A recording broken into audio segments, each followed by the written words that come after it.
Hello everyone, I'm guys John. Hopefully you guys are having a wonderful day, and today we are here with a video on why I think soccer sticker autos could be doomed, especially more so in the case of newer releases.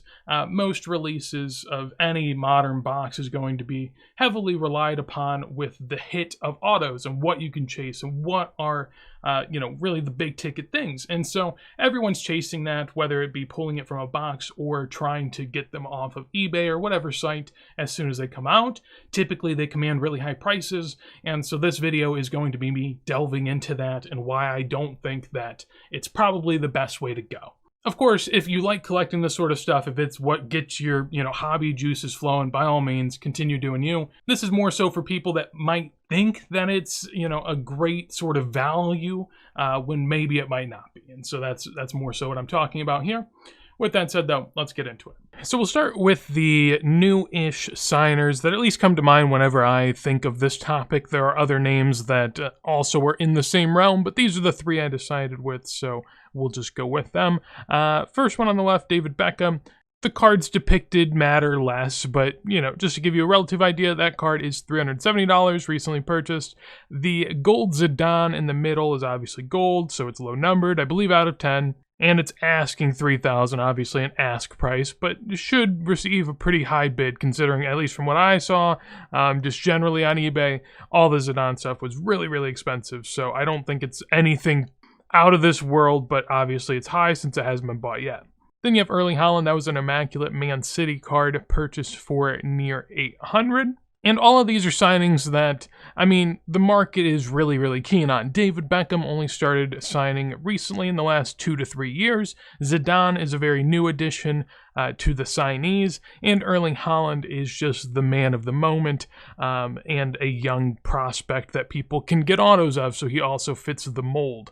So we'll start by just taking a quick peek at David Beckham, someone who has recently signed and has then had more and more autos come to market, and what's happened to him. So he started signing in 2021, and basically this is the top 45 sales for a David Beckham auto in the last 3 years. I only have 3 tiles highlighted here. Those are the 3 sales that have occurred this year. Other than that, most of the sales were made in 2021 or 2022.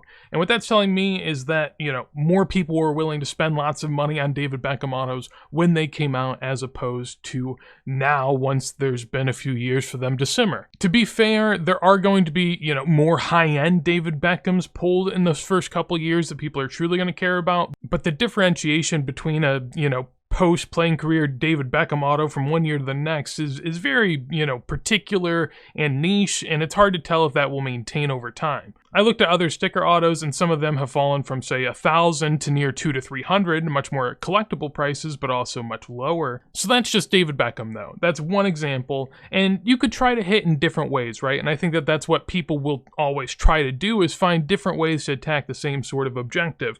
And so people might go for Erling Haaland, someone that is, killing it right now, get a Man City card where he wins the Champions League that year, and thus it's going to be relevant. Maybe you go after a David Beckham national treasure because people like NT more than they like other things, so that's going to be nice. Or maybe you just, swing on a young guy, go for Jude Bellingham, obviously a bit more proven. Maybe he, tears it up at Real Madrid and becomes a legend ultimately. There are different ways to approach it, and that's sort of the thing, is you could try to find a set that matters, you could try to find a player that's going to matter, but let's just go with a set that's known to matter and players that have been known to matter and see how those have performed. One set that particularly stood out to me as a, modern set that had its day in the sunshine, and that is Lionel Messi's 2014 Prizm and the 2014 Prizm set at large.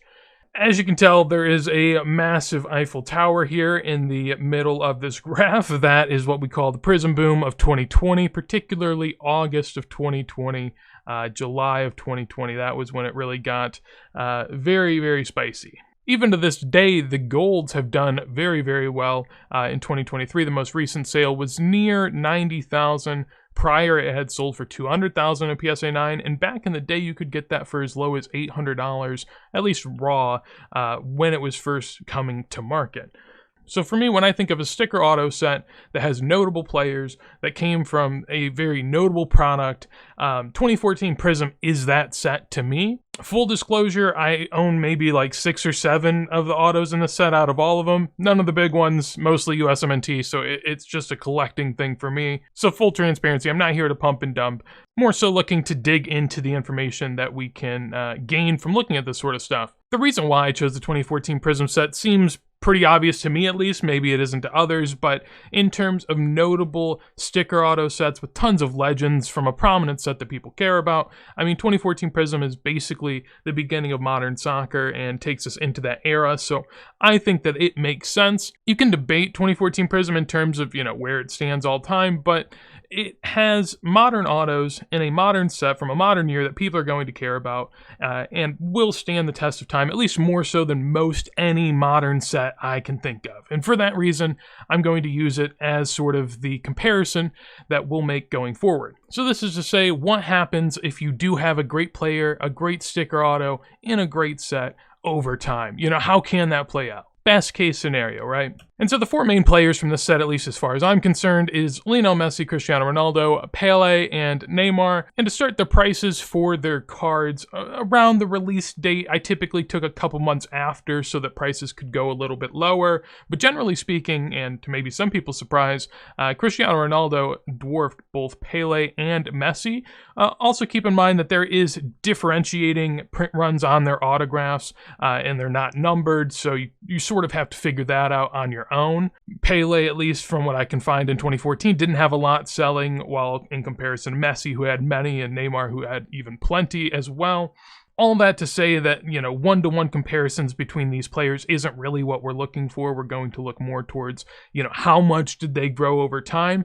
We saw that astronomical rise of both of the Prizm base card for Messi, where it went up from basically, a $1 card, a $5 card, all the way up to what is currently a $50 to $100 card, was at one time a $1,000 to $2,000, $3,000 card. So there's huge multiples on that stuff. Now, as far as these players, we'll look at that now. It's not the huge multiples maybe you'd expect. If you're someone that is, within the space and looks at these often, you probably knew that they aren't anything too crazy, but the increases are fun to look at. For Lionel Messi, he went from 500 to 2,800. Obviously, a big part of that also stems from him winning the World Cup recently, so had that not happened, I could definitely see him being closer to Ronaldo prices. History plays itself out, that's not the case. So Messi's up, 5 to 6x over that time frame, which is really good, to be fair. A little lucky, but it is what it is. The Ronaldo goes from 1,100 to 2,000, which, everything considered that I've been talking about is very disappointing. We'll talk more about that in a bit, but doubling over a 10-year period generally isn't that bad, but in this scenario, you'd probably hope for more. Pele did a little over 3x, and Neymar coming in at what seems to be, close to 30-40% gain. So nothing too crazy in that regard, but nothing I would say that's astounding. And to be honest, if I wanted to prove the point as to, how bad in relation to the rest of the market this is, I could pull out their rookies and show you that, Ronaldo rookies went from a few thousand to, tens of thousands over that same time frame. Pele stuff that's done just astronomically well. I could really kind of put these into the dirt if I wanted to, but I don't think we need to spend all that time. If you know the market, if you understand what's been happening, you would know that, going up 2-3x really isn't that great. The Messi going up 5 to 6x is, yeah, sure, fine, and I mean, honestly, a really good return, but in comparison, again, to many other Messi cards, that's really low. Continuing it further, say with some lesser players that aren't, all-time greats, goats of the game, Xavi went from 100 to 225, Luis Suarez went from 105 to 210, Buffon went from 90 to 200, and Drogba went from 60 to 200. The first 3 players have more autos to be found out there than Drogba, which I think tends to have helped his pricing. Typically, I don't think you would expect him to be the best gainer out of all of them, but I think that's what it's attributed to. Nonetheless, most of these guys, again, doubling, which, is fair, tripling in the case of Drogba, and a 2 to 3x over 10 years, again, in most scenarios is going to be great, but in the soccer scenario where many things did much more than 2 to 3x, and no other set had much more of a run than Prizm 2014, I mean, these are pretty minute gains, at least relative, again, to the greater whole. And so ultimately, the stars aligned for 2014 Prizm sticker autos to be a sticker auto set that succeeds. You had the boom of 2014 Prizm, where it went from relative obscurity to the absolute pinnacle of soccer card collecting at the time. You had soccer cards grow in terms of depth in the market. At this point, we now have surpassed hockey, which back in 2014 probably would have been, something crazy to have believed. You had Messi win the World Cup. Prizm becomes such a big brand that now they make Prizm Monopoly basketball cards. And we've even come as far as to see the set be classed as Messi's rookie year, which I'm sure at the time would have seemed like something crazy. All of that coming together for what would have been an 11% compounded monetary gain on most of those Prizm cards that we looked at. Putting it in that perspective, making 11% a year on an item that you own isn't, anything to scoff at. I mean, if you told me I could get 11% of my money, yeah, I'd love that. But again, everything had to go absolutely right for this to be the case. And even then, I don't think what a lot of people are looking for is 11% compounded when they're buying newer soccer stickers. So all that to say, whenever I'm scrolling eBay all day and, I see these high-priced autographs that can be, for the most part, replicated at any moment in any set, in a way that's going to, lessen the value of previous items, which we didn't talk about that at all, but, at the time that 2014 Prizm sticker set was pretty good, at least in the eyes of soccer card collectors, not something we had seen really up until that point. And then after that starts to come out the, high-end on-card game used patches and all that sort of fun stuff. But at the end of the day, that takes away from the older stuff. And the more that they print of this modern stuff, the more it takes away from the older stuff. And that's just how it'll always be. At least if you are going to collect in a realm of which they can continue to produce what you are collecting. So if you're an autograph collector, if you're a game used patch collector, they can create sticker autos, they can go and find a game used item and cut it up a million different ways. So all that to say, if you like collecting it, go ahead, enjoy. But if you think that this is, some uncharted territory of rarity, of, future monetary gains, where there is so much value to be had, that is where I start to worry and would, call into the question of that premise. But yeah, that's going to be it for this video. Hopefully you enjoyed. If you did, make sure to leave a like. Would love to hear your thoughts down below as well on, anything you saw here. Sticker autos in general, 2014 Prizm, Holland, new guys signing, what it means. Would love to hear and to be able to discuss with others. And, of course, if you want to see more videos like this as soon as go live, make sure to subscribe. But with that said, hopefully you have a wonderful day, and peace.